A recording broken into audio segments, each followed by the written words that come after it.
మీరు చేసుకోవచ్చు.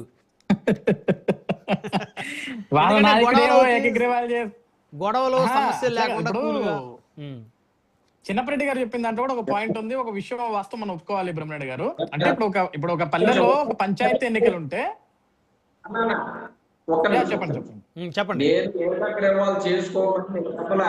వైఎస్ఆర్ కాంగ్రెస్ పార్టీ ప్రతి గ్రామంలో పోటీ చేస్తుంది. రెడ్ బుక్ రాజ్యాంగానికి భయపడవద్దు, ఏకగ్రీవాలకు ఒప్పుకోవద్దు, ఖచ్చితంగా పోటీ చేస్తుందని నేను చెప్తే బ్రహ్మనాయుడు గారు మీరేం సార్ అలాంటి స్టేట్మెంట్ ఇస్తారు?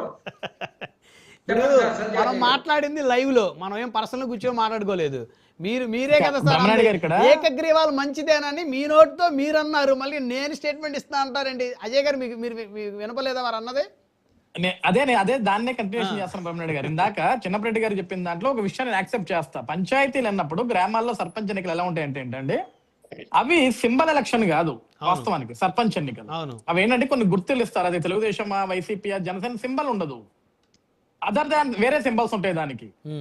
సో ఆ గ్రామాల్లో ఏమవుద్దంటే ఇరు పార్టీ వాళ్ళు కూడా వేరే సింబల్ వచ్చినప్పటికీ కూడా కూర్చొని మన గ్రామ అభివృద్ధి కావాలి కాబట్టి మనకి ఎందుకు ఇప్పుడు డబ్బులు ఖర్చు పెట్టుకుని ఎలక్షన్ చేయాల్సిన అవసరం ఉందని మాట్లాడుకుంటారు, తప్పేం లేదు.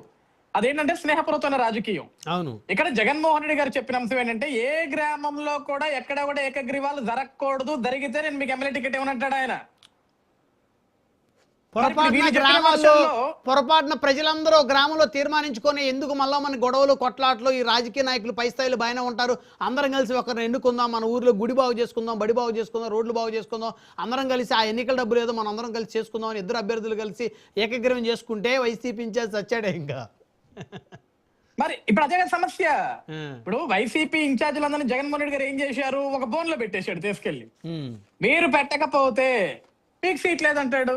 అంటే ఇక్కడ విషయం ఏంటో తెలుసా బ్రహ్మరెడ్డి గారు, మనం ఒక క్లారిటీగా ఆలోచించాల్సిన విషయం ఏంటంటే ఇక్కడ జగన్మోహన్ రెడ్డి గారు స్టేట్మెంట్ ఇవ్వడానికి మేజర్ కారణం ఏంటంటే వాస్తవానికి ఆంధ్రప్రదేశ్ రాష్ట్రంలో ప్రస్తుతం ఉన్న పరిస్థితుల్లో వైసీపీ పార్టీ తరపున పోటీ చేసేదానికి అభ్యర్థులు కొంచెం కష్టంగా ఉన్నారు. అది మేజర్ ఫ్యాక్టర్. దాన్ని కప్పిపుచ్చుకునేదానికి జగన్మోహన్ రెడ్డి గారు ఏంటంటే ఆ భారాన్ని మొత్తం తీసుకెళ్లి నియోజకవర్గ ఇన్ఛార్జీల మీద పెట్టేశాడు. మీరు ఎవడోకుని పెట్టాల్సిందే, పెట్టకపోతే కుదరదు. ఓడిపోతామా గెలుస్తామా తర్వాత సంగతి, మీరైతే అభ్యర్థిని పెట్టాల్సిందే. పెట్టకుండా మీరు ఏకగ్రీవాలు ఇచ్చేస్తే అది కుదరదని చెప్పేది జగన్మోహన్ రెడ్డి గారి వర్షన్. ఇక్కడ ఇంకొక థింగ్ ఏంటంటే మనం అందరం కూడా జగన్మోహన్ రెడ్డి అది బ్రహ్మనాయుడు గారు కాసేపు పార్టీస్ సైడ్ పెట్టేస్తే ఇందాక మస్తాన్ రావు గారు చాలా అద్భుతమైన పాయింట్ మాట్లాడారు సార్. ఎందుకంటే నేటి ఉన్న సమాజంలో యాక్చువల్ గా బ్రహ్మనాయుడు గారు ఒక్కొక్క అభ్యర్థికి ఇన్ని కోట్లు ఖర్చు అవుతున్నాయి, ఇన్ని కోట్లు ఖర్చు పెట్టారు అని ఖర్చు పెట్టమని ఎప్పుడు కూడా ప్రజలు అడగరు సార్. ఇప్పుడు ఎన్నికలకి కోట్లాది కోట్ల రూపాయలు ఖర్చు పెట్టేదేదో ఆ నియోజకవర్గాల్లో రోడ్లు వేసుకోవచ్చు, పేదవాడికి ఇల్లు లేకపోతే ఇల్లు కట్టవచ్చు, ప్రభుత్వ స్కూళ్ళని మరమ్మతులు చేసుకోవచ్చు, ఇంకేమన్నా సరే అభివృద్ధి కార్యక్రమాలు చేయవచ్చు. ఇక్కడ ఎవరు కూడా ప్రజలు వచ్చి మాకు మీరు ఓటుకి డబ్బులు ఇస్తే ఓటేస్తామని ఏ ప్రజానికం చెప్పరు సార్. ఫస్ట్ ఇవ్వటం మనం అలవాటు చేసాం. ఇప్పుడు ఇందా మీరు అన్నారు గూగుల్లో సెర్చ్ చేస్తే కొన్ని గ్రామాలు కనపడితే మనకి ఓట్లు లేకుండా బహిష్కరించారు అంటే చూద్దాం సార్ ఒకసారి.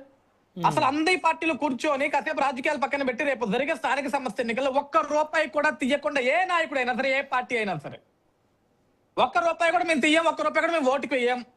మీరు నచ్చిన పార్టీకి నచ్చిన సింబల్కి ఓటు వేసుకుంటానికి ప్రజలను వదిలేద్దాం.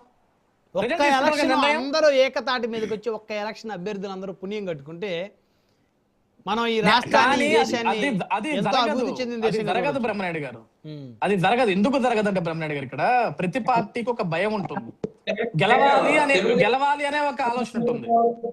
సంపాదించుకొని ఉన్నారు కదా, అధికార మదంతో సంపాదించుకొని ఉన్నారు కదా, అస్సలు అది జరగదు మీరు కోరుకుంటున్నారు కదా అజయ్ గారు. చిన్నరెడ్డి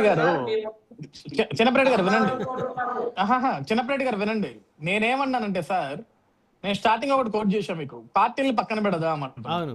ఇక్కడ ఇప్పుడు కూటమి ప్రభుత్వం వచ్చే బాగా సంపాదించిందా లేకుంటే గతంలో జగన్మోహన్ రెడ్డి బాగా సంపాదించాడు, ఇక్కడ సంపాదన అందరూ సంపాదిస్తారు చిన్నరెడ్డి గారు. అవును, నాకు తెలిసి ఈ స్టూడియోలో మీరు నేను 2 పార్టీల నుంచి కార్యకర్తలుగా వచ్చుంటాం లేదా అధికార ప్రతినిధులుగా వచ్చుంటాం, మనమేం సంపాదించాం వాస్తవానికి. ఎగ్జాక్ట్లీ మన గొంత శ్వాస తప్ప, గుర్తుపెట్టుకోండి. మనమేం సంపాదించాం, మేబీ మన నాయకులు సంపాదించుండొచ్చు, పైన సంపాదించుండొచ్చు, కానీ మనమేం సంపాదించాం. మీకు విషయం చెప్పాలి చిన్నరెడ్డి గారు, మనం కాసేపు పార్టీలు పక్కన పెట్టి మన నాయకుల మీద ప్రేమలు పక్కన పెడితే జెండా మోసిన కార్యకర్తలు ఈ రోజు రాష్ట్రంలో కొన్ని లక్షల మంది పార్టీలకు జెండాలు మోసే కార్యకర్తలకు ఎంత మందికి సొంత ఇల్లు ఉన్నాయి సార్ చిన్నరెడ్డి గారు? అంతే కదా. ఎంతమంది ఈ రోజు కట్టుకునేదానికి సరైన బట్టలు కేసులు పెడితే బెయిల్ ఇవ్వడానికి కూడా డబ్బులు లేవండి. బెయిల్ ఇది ఫ్యాక్ట్ మస్తాన్ రావు గారు, ఇది ఫ్యాక్ట్. సో చిన్నప్పటి గారు నేను ఏమంటున్నానంటే సార్, రేపు జరిగే ఎన్నికలు ఇప్పుడు ఇటు చంద్రబాబు నాయుడు గారా, పవన్ కళ్యాణ్ గారా, లోకేష్ గారా, అటు జగన్మోహన్ రెడ్డి గారా, XYZ అని కాదు ఇక్కడ. అవును, ప్రజల్లో మనకు ఒక మనం మంచి జరగాలని మనం కోరుకుంటాం, రాష్ట్రానికి అభివృద్ధి జరగాలని మనం కోరుకుంటాం. సరే, రెండు పార్టీలలో ఎలా ఉంటుందంటే, రెండు పార్టీలు, రెండు జెండాలు, రెండు నాయకులు వచ్చినప్పుడు మీ పార్టీ గెలవాలని మీరు, మా పార్టీ మేము గెలవాలని మేము, ఇలా గెలవాలని ఒక ఆలోచన వచ్చినప్పుడు డబ్బు అనే అంశం బయటకు వస్తుంది. బ్రహ్మనాయుడు గారు ఇలా మీరు అన్నారు, ఎంతమంది రెడ్లు కొన్ని కోట్లాది కోట్ల రూపాయలు ఖర్చు పెట్టారు, ఎంతమంది కమ్మలు పెట్టారు, ఎంతమంది కాపులు పెట్టారు, ఎవరు అడిగారు సార్ వీళ్ళందరినీ పెట్టమని? వాళ్ళే పెట్టుకున్నారు, డబ్బులు పెట్టుకుంటున్నారు, పెట్టుకున్నాను మళ్ళీ డబ్బు పెడితేనే ఇక్కడ రాజకీయం అనేది ఒక ప్రధాన అంశం మొదలైపోయింది అందరికీ కూడా. అవును, ఇక్కడ ఇంకొక విషయం ఏంటంటే సార్, ఇందాక మస్తాన్ రావు గారు ఇంకొక వ్యాలిడ్ పాయింట్ చెప్పారు. ఏంటంటే బీసీలు వాస్తవానికి ఈ రాష్ట్రంలో దాదాపు 50% ఎక్కువ కులాలు ఉన్న వాళ్ళు బీసీలు. అవును, కానీ ఎందుకు మనం 50% సీట్లు ఇవ్వట్లేదు అంటే, వాస్తవానికి ఇవ్వాలనుకుంటే వాళ్ళకే ఇవ్వచ్చు 50%. కానీ ఏమవుద్దంటే బ్రహ్మనాయుడు గారు కొన్ని నియోజకవర్గాలకు వచ్చినప్పుడు వాళ్ళ బలాలు, ఆర్థిక బలాలు, ఆర్థిక మూలాలు, రాజకీయ బలాలు, లేకుంటే రాజకీయ కుటుంబ వెనక ఏదైతే కుటుంబం ఉందో ఈ స్తోమత ఇదంతా చూసినప్పుడు కొన్ని నియోజకవర్గాలు సీట్లు మారిపోతాయి. అక్కడ నియోజకవర్గాలు ఎస్సీలు ఎక్కువ ఉన్నప్పటికీ ఎస్సీలకు రాకపోవచ్చు, బీసీలు ఎక్కువ ఉన్నప్పుడు బీసీలకు రాకపోవచ్చు, లేకుంటే పలానా నియోజకవర్గాలు రెడ్లు ఎక్కువ ఉన్నప్పుడు అక్కడ ఎస్సీలకి బీసీలకు పోవచ్చు. అవును.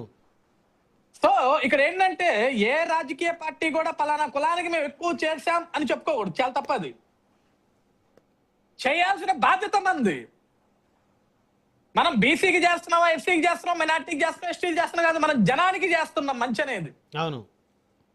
ఈ రోజు ఇప్పుడు నేను కూడా ఒక రాజకీయ పార్టీలో ఉన్నాను సార్, కానీ ఇలా మాట్లాడకూడదు. కానీ ఎందుకు మాట్లాడుతున్నానంటే, నేను ఈ రోజు ఈ రాష్ట్రంలో ఒక సామాన్యుడిగా మాట్లాడుతున్నా. ఎందుకంటే ఒక చదువుకున్నవాడిగా మాట్లాడుతున్నా. ముఖ్యంగా ప్రధానంగా రాజకీయాలు జెండాలు పక్కకు పెడితే ఒక చదువుకున్నవాడిగా నాకు ప్రతిరోజు నేను